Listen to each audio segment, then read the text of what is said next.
Babe, tahan na. Hindi ka pa rin ba sanay? Hindi pa rin, babe. Ang totoo, mas nahihirapan pa ako magpaalam sa'yo kapag alam kong galing ka sa barko. Tapos babalik ka na naman doon. Babe. Alam mo, babe, gusto ko rin namang masanay. Kaso hindi ko talaga magawang hindi mag-alala sa tuwing wala kang signal.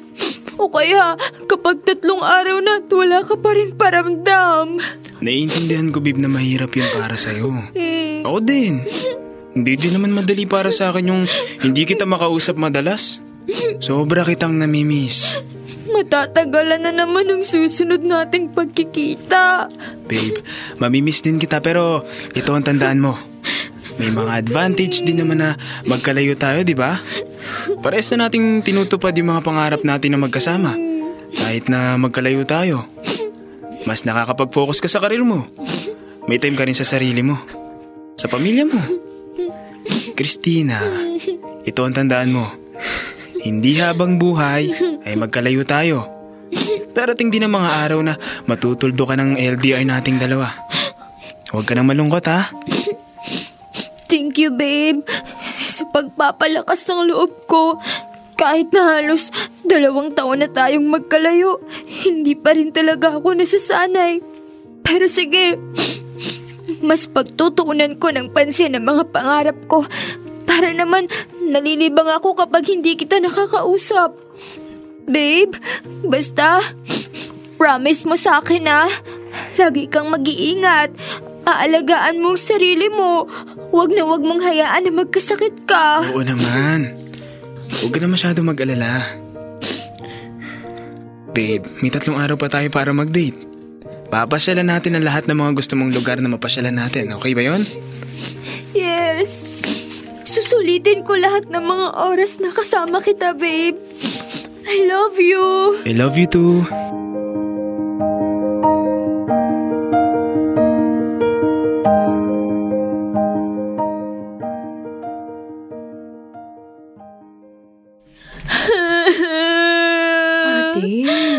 Tama na yung iyak mo. Ano ka ba?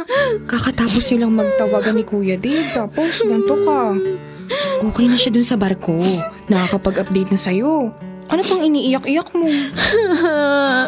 Namimiss ko siya, Thea. Hindi ako sanay na hindi ko siya nakikita at nakakasama. Miss na miss ko na talaga siya. Ate, gets ko naman na namimiss mo siya, pero huwag mong hayaan na madala ka ng lungkot. Kesa yung naiiyak-iyak ka at magmaktol dyan, tulungan mo na lang kaya ako sa mga gawaing bahay. Oo na. Ako naman na maghugas ng pinggan mamaya. Hayaan mo naman muna ako na mag-emote dito. Ikaw kasi, palibhasa, palagi mong kasama yung boyfriend mo. Ikaw kasi ate, alam mo naman na magiging seaman yung boyfriend mo. Pinatulan mo pa. Kaya kayanin mo yung long distance relationship niyong magjowa, okay? Oo na. Sige na. Tara na, magligpit na tayo.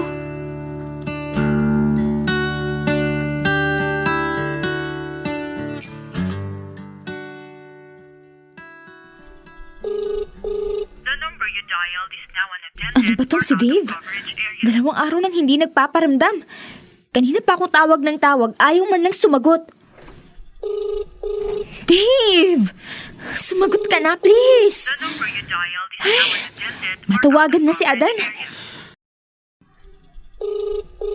Hello, Christina? Oh, meron naman palang signal. Bakit hindi man lang marunong magparamdam yung kaibigan mo? Naku, natutulog si Dave. Bakit? Hindi mo ba makontak? Kanina pa ako tawag ng tawag sa kanya, pero hindi man lang niya sinasagot. Nakapatay pa nga ata yung cellphone. Gusto mo ba gisingin ko siya? Please, Adan. Pakigising naman. Oo, sige, sandali lang ah. Pare. Uy, pare. Bakit, pare? Pare, ay nako. Wala palang charge yung phone mo. Si Christina, ito, tumatawag oh. Kausapin mo muna. Akin na nga yung charger mo at ita-charge ko muna yung cellphone mo. Dali, nag-aalala na yung girlfriend mo. Ay, oo nga pala. Oo, teka, pera muna pare ah. Babe, andyan ka ba? Nakakainis ka naman! Babe, I'm sorry. Pagod na pagod ako. Nakatulog pala ako tapos hindi ko na na-charge yung cellphone ko. Napaka-basic lang ng gagawin mo na i-charge yung cellphone mo bago ka matulog. Pero hindi mo man lang nagawa. Akala ko kung ano na nangyari sa'yo. Babe, patawarin mo na ako. Hindi ko lang talaga namalayan na nakatulog pala ako. Promise ko sa'yo, hindi ko na ito gagawin sa susunod. Nasayang tuloy yung mga oras na sana magkausap man lang tayo.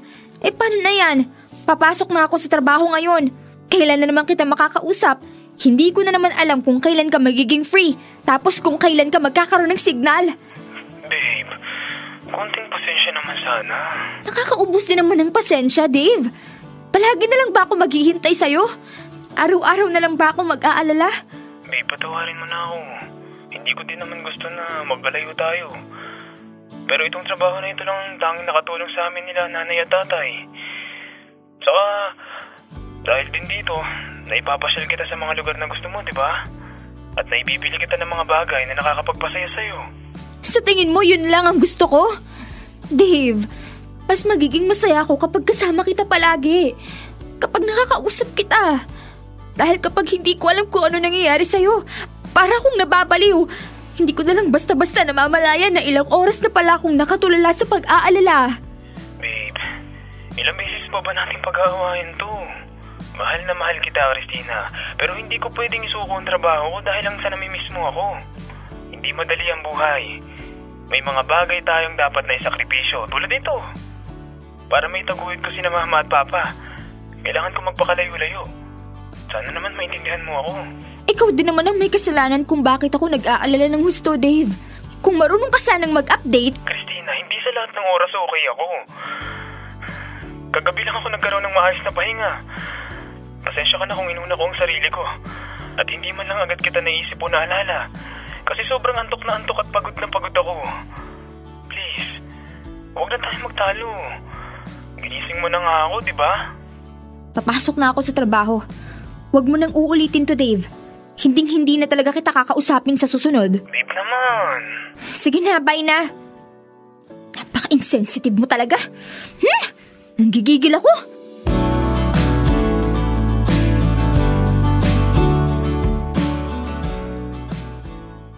Dear love, sa 2 taon namin na nasa long-distance relationship, inaamin ko na nahihirapan ako.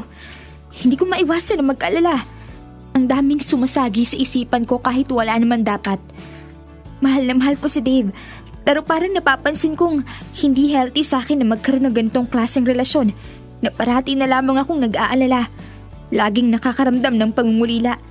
Araw-araw nag-aabang at nagbabaka sakali na makausap ko ulit siya kahit na mas madalas sa mga araw na hindi kami magkausap. Sa totoo lang, naiinggit na ako sa kapatid ko na parating nakakasamang boyfriend niya. Palagi siyang masaya. Palagi silang magkasama samantalang ako, parang pakiramdam ko ay mag-isa na lang ako. Maituturing bang relasyon yung ganito? Magkalayo? Palagi na lang akong maghihintay. Nakakasawa na.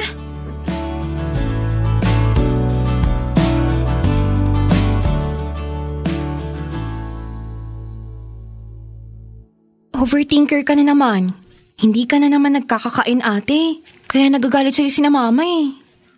Thea, sa tingin mo, tama lang na makipaghiwalay na ako kay Dave? Hoy, ate, nahihibang ka na ba? 4 na taon na kayong magkarelasyon ni kuya. Saka 2 taon pa lang naman kayong magkalayo. Bakit naman ganyan yung tumatakbo sa isip mo? Hindi ko na kasi kaya. Hindi okay sa loob ko. Ayaw ko ng ganito. Hindi na okay sa mental health ko.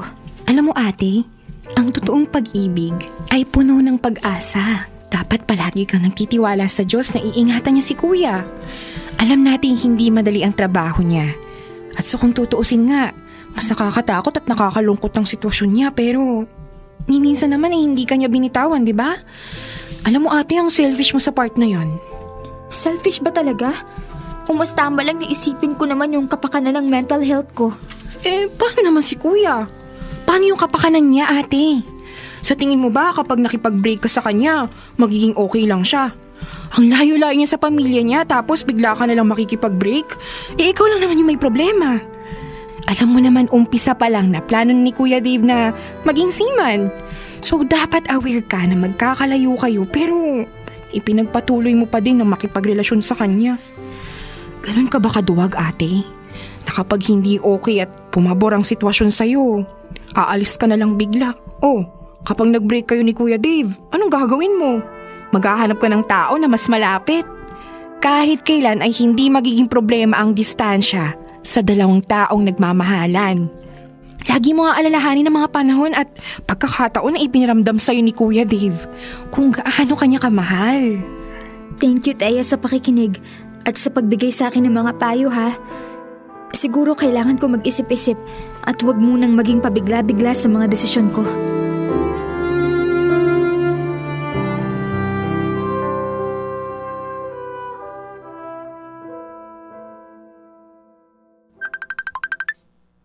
Sa wakas, tumawag na rin siya. Hello, Dave! Hello, babe. Pasensya ka na, ngayon lang nagkaroon ng signal.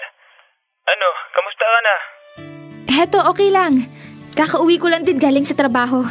Pagod ka ba? May problema ba? Wala naman. Sobra lang siguro kitang na-miss. 6 na araw ka rin hindi nagparamdam. Kwentuhan mo naman ako. Nandito na kami sa Bahamas. Baka bukas maglibot-libot kami ni Adan. Ibibili kita ng pabungong gusto mo. Ano pang gusto mo? Thank you, babe. Wala na akong gusto. Ang gusto ko lang makasama na kita ulit. Huwag ka na masyadong malungkot. Ikaw, kumusta? Anong nangyari sa'yo? Natuloy ba kayo ni Thea sa gala niyo nung Sabado? Oo, natuloy kami. Ang dami kong mga sinend na picture sa'yo. Nag-enjoy kaming dalawa. Nakapag-relax din. Okay ka lang ba? Wala ka namang sakit? Wala naman, ayos na ayos ako. Hindi naman kami gaanong busy nitong mga nakaraan. Mahirap lang talaga makahanap ng signal. Miss na kita. Hayaan mo, konting panahon na lang at magkakasama na tayo ulit. Babe, gusto ko nga palang mag-sorry. Bakit? May nagawa ka ba? Wala naman. Nagkakaroon kasi ako ng mga negative thoughts itong nakaraan. Ang daming sumasagi sa isip ko na alam kong hindi makakatulong sa relasyon natin. Naiintindihan kita, Christina. Ako din naman. May mga times din na pinanghihinaan ako ng loob sa relasyon natin. Pero palagi kong pinangahawakan yung pagmamahala natin. At ang mga pangako ko sa'yo. Mahal na mahal kita, Christina. Mahal na mahal din kita, Dave. Masayang-masaya ako na magkausap tayo ngayon. Ako rin. Mamaya pagkatapos kitang kausapin, tatawagan ko naman sina Mama at Papa. Kakamustahin ko sila. Okay, babe. Miss na kita. Miss na rin kita, babe. Hindi ako susuko sa atin. Sorry kung palagi kitang napag-aalala. Tandaan mo na palagi tayong pagkakaingatan ng Diyos. At ako rin, hindi ko pababayaan ang sarili ko. Siguro, yun yung naging problema ko nitong mga nakaraan. Nakalimutan ko na magkaroon ng malaking pananampalataya sa may kapal. Dapat, mas malakas ang tiwala ko sa kanya na palagi kanyang pagkakaingatan. Palagi kitang ipinagdarasal, Christina. Na sana, palagi kang alipin ng Diyos sa tuwing nalulungkot ka. Thank you, mahal. Mahal na mahal kita. Ayan, ang gusto ko. Bumabalik na ulit yung sweetness mo. Ibig sabihin ba niyan, hindi ka na nagtatampo sa akin? Oo, hindi na. Makita ko lang na okay ka, buo na ang araw ko. Naks, ayan ang nagustuhan ko sa'yo, babe. Yung mga ganyang banat mo.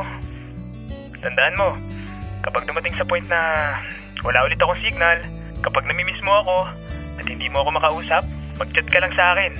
Tandaan mo na ang mga kwento mo ang una kong hahanapin. At masaya akong babasahin yun sa oras na magkasignal ako. Pangako ko sa'yo, Dave, na hindi ako susuko kahit na sa mga panahon na nagkakaroon ako ng kalungkutan. Thank you, babe. Hayaan mo, konting buwan na lang at magkakasama na ulit tayo. May mga alam ka na bang mga bagong lugar na pupuntahan natin? Madami. Pero pag-iisipan kong mabuti kung saan tayo unang pupunta. Ayan! Gustong-gusto ko yung excitement mo, lalo kang nabubuhayan. Nagkakaroon na ulit ako ng motivation na mas lalo kong pag-iigihan ng trabaho ko. Ako din, babe. Mas lalo ko ring pag-iigihan sa trabaho. At sana, matupad na yung hiling ko na promotion. Tama. Palagi natin gawing inspirasyon ng isa't isa. Tandaan mo, Christina, na hindi habang buhay tayong magkalayo. Darating at darating din ang panahon na magkakasama tayong dalawa. Mahal na mahal kita.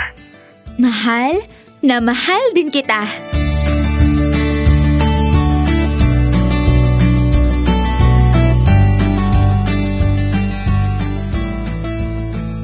Dear love, hindi madali na magkaroon ng nobyo na seaman.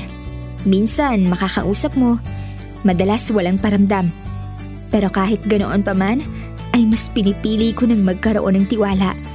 Sa ngayon, kinakapitan ko na lang ang aking panalangin na gabayan sa tuwina si Dave, na ilayo siya sa sakuna at anumang tukso. At panalangin ko na sana matupad na namin ang matagal na naming pangarap na maging isa.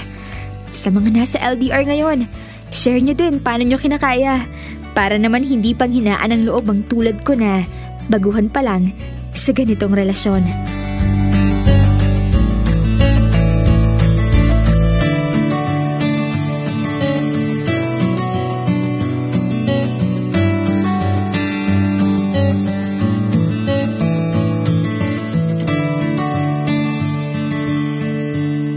Kailangan pa bang i-memorize yan? Love Radio Basic!